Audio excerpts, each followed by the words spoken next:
आपने candlestick pattern का video देखकर क्लिक तो कर दिया है और मैं बता भी दूंगा आपको, लेकिन उसके बाद भी आपका लॉस हो सकता है। पता है क्यों? क्योंकि आपको ये कैंडलस्टिक का सीक्रेट साइकोलॉजी नहीं मालूम। वो बनता कैसे है, वो डिनोट क्या करता है, ये नॉलेज आपके पास नहीं है और यही नॉलेज आपको बाकी लोगों से अलग करेगा। आज की इस वीडियो में मैं आपको बताऊंगा एक कैंडलस्टिक की इंपॉर्टेंट सीक्रेट साइकोलॉजी और candlestick pattern that you need to know before you start your trading journey.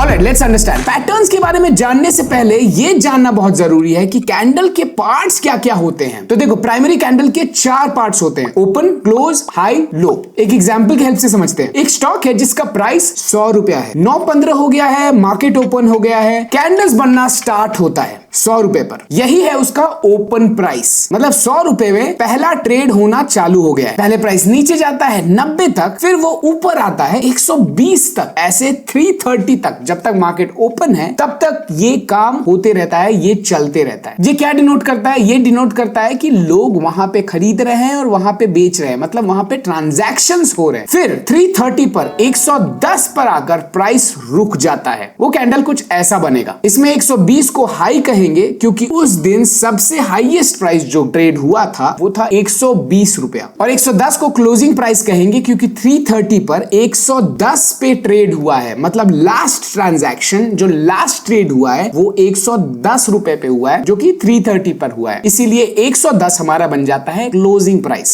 90 को लो कहेंगे क्योंकि प्राइस पूरे दिन सबसे लो 90 तक ही गया है, यानी कि जो सबसे लोएस्ट प्राइस पे ट्रेड हुआ है वो है 90, and that's why it is called the low of the candle. अब आप देख सकते हैं जो 110 से 120 के बीच में लाइन है उसको बोलते हैं विक। मोमबत्ती का जो विक होता है ना, जो धागा होता है, उसको कहेंगे विक। बहुत लोग इसको शैडोज भी बोलते हैं। और जो 110 से 100 के बीच में बड़ा सा बार बना है इसको कहते हैं बॉडी। आई होप सब क्लियर हो गया होगा, लेकिन दिस इज नॉट एनफ। आपको कैंडल का कलर के बारे में भी क्लैरिटी होना चाहिए। आपने चार्ट्स देखते वक्त ये सोचा तो होगा कि ग्रीन और रेड कलर भाई अच्छे दिखते तो है, लेकिन ये ग्रीन और रेड डिनोट क्या करता है मैं बताता हूं। अगर किसी कैंडल का क्लोज प्राइस ओपन प्राइस से ऊपर है तो वो कैंडल ग्रीन होता है। ग्रीन मतलब बुलिश, बुलिश मतलब प्राइस ऊपर जा रहा है। वैसे ही अगर किसी कैंडल का क्लोजिंग प्राइस ओपन से नीचे होता है तो उसको कहेंगे रेड कैंडल, और जो कि आप देख सकते हैं रेड कैंडल बनता है। रेड मतलब बेयरिश, बेयरिश मतलब प्राइस नीचे जा रहा है। आई होप आप इस इंपॉर्टेंट चीज को समझ रहे होंगे। तो चलिए अब जल्दी से पैटर्न्स के बारे में समझते हैं। इसी में वो सीक्रेट छुपा है जो कि मेजॉरिटी लोग मिस कर देते हैं। सबसे पहला टाइप होता है इनगल्फिंग पैटर्न। इस पैटर्न के 2 टाइप होते हैं, बुलिश इनगल्फिंग, बेयरिश इनगल्फिंग। सुनने में भारी लग रहा होगा, टेंशन मत लो, अभी इजीली समझाता हूं। हम स्टार्ट करते हैं बुलिश के साथ। बुलिश मतलब ऊपर जाना, इनगल्फिंग मतलब खा जाना। इस पैटर्न में जब प्राइस डाउन साइड जा रहा होता है तो रेड कैंडल बन जाता है, राइट? जैसे कोविड के टाइम में हो रहा था, मार्केट बस गिर रहा था, राइट? तभी अचानक से एक बड़ी ग्रीन कैंडल बनती है जो पिछले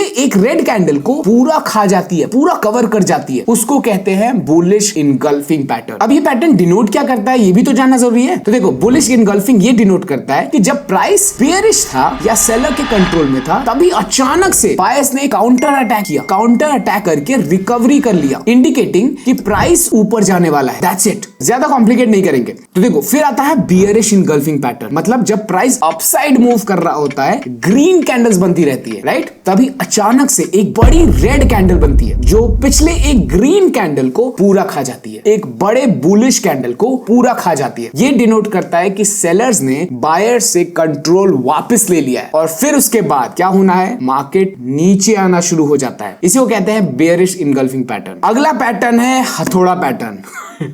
आप में से बहुत सारे लोग सोच रहे हैं हथौड़ा पैटर्न क्या होता है। एग्जैक्टली, हमारा पैटर्न अगला यही है। इसको कहते हैं हैमर पैटर्न, और इसका उल्टा होता है इन्वर्टेड हैमर पैटर्न। ऐसा कुछ दिखता है ये कैंडलस्टिक चार्ट पे। इस कैंडल की विक इसकी बॉडी से एटलीस्ट 2 टाइम्स बड़ी होती है, 2 टाइम्स या उससे ज्यादा। ये पैटर्न रिवर्सल का एक बहुत अच्छा साइन होता है। अगर प्राइस नीचे जा रहा है एंड सडनली एक हैमर पैटर्न दिखता है आपको, इसका मतलब ये है कि बायर्स ने वहां सेलर्स को उसकी हैमर से मार के भगा दिया है। मतलब कि अगर आप समझ लो कि बुलिशनेस आने वाला है मार्केट में और आपको वो पैटर्न दिख जाता है और आप देखते हो एक डाउन ट्रेंड के बाद वो दिखता है, आप ये होशियार हो जाओ कि वहां पे बुल्स आना स्टार्ट हो चुके हैं। शायद ऐसा हो सकता है कि वहां से मार्केट रिवर्सल लेना चालू कर दे। मैं और इसको इजी करके दिखाता हूं। ये जो आप हैमर पैटर्न देख रहे हो, जिस डायरेक्शन में आपको इसका हेड दिखेगा उसी डायरेक्शन में वहां पे बायस दिखेगा। फॉर एग्जाम्पल हैमर का हेड ऊपर की तरफ है तो इसका मतलब बुल्स तैयार है प्राइस को ऊपर ले जाने के लिए। तो सिंपल सा आपको अगर फॉर्मूला दे दूं तो हैमर का हेड जिधर पॉइंट करे उसी डायरेक्शन में मार्केट का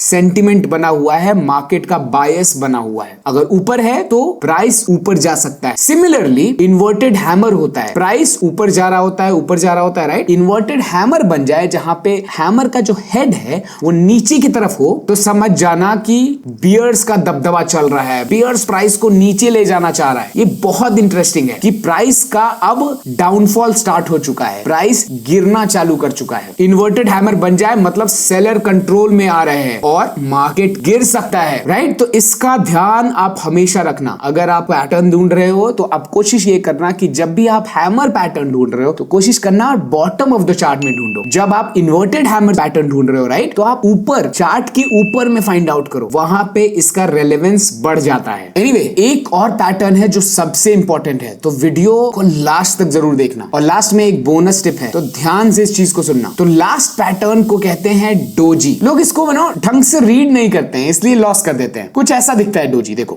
डोजी पैटर्न की बॉडी नहीं होती है, मतलब बहुत छोटी होती है या फिर कह लो एक लाइन के बराबर बहुत छोटा सा दिखेगा। ये कैंडल डिनोट करता है कंफ्यूजन को, मतलब मार्केट साइडवेज जाने वाला है या फिर there is a huge battle between bears and bulls. So as a trader आपका फ्रेंड कौन होता है? Always remember, trend is your friend. तो जब मार्केट में कंफ्यूजन है इसका मतलब ये है कि मार्केट में बुल्स और बियर्स डिसाइड नहीं कर पा रहे हैं कि कहां पे प्राइस को लेके जाया जाए, मतलब कि कुछ खास क्लैरिटी नहीं है। और तभी आप देखोगे कि ऐसे ऐसे डोजी कैंडल्स का फॉर्मेशन हो रहा है। तब आपको ट्रेडिंग अवॉइड करना है, और अगर करना भी है तो ये आप समझ लो कि आपको मार्केट के लिए न्यूट्रल रहना है, मार्केट के बारे में न्यूट्रल रहना है, ना बुलिश ना बियरिश। कब तक? जब तक कि कोई स्ट्रॉन्ग कंफर्मेशन नहीं आ जाए, जब तक कि कोई स्ट्रॉन्ग ग्रीन या रेड कैंडल ना बन जाए। एक बात बताऊं आपको, सीक्रेट बताता हूं आपको, नूब ट्रेडर्स साइडवेज मार्केट में एंटर कर लेते हैं और लॉस कर लेते हैं। ये वो डोजी कैंडल्स को इतना इंपॉर्टेंस नहीं देते और इस डोजी कैंडल्स पे एंट्री ले लेते हैं। ये आपको कभी नहीं करना है, ये आप ध्यान रखें। अब जब आपने ये बात सुन लिया है, अब आप इस डेंजर से बच सकते हैं, क्योंकि आपको